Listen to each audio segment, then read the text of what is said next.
Vă salut, dragii mei prieteni, am fost la pescuit și aici, după cum știți că am băgat în vană, am prins doar ciortan adică puiet, și cărășei am prins vreo 2 sau 3 am prins, aceștia sunt, văd că, și restul sunt doar crăpușori. Acesta nu știu ce fel îi și aici tot crap, deci cei mai mulți sunt crăpușori. Foarte frumoși.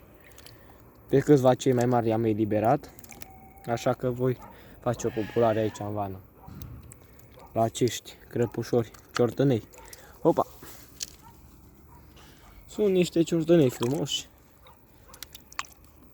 Ia uitați la acesta, ce mic este. Da. Deci aceștia sunt. Ia, aceștia sunt cei mai faini. Ia uitați. Crapul acesta cel mai mare și acesta.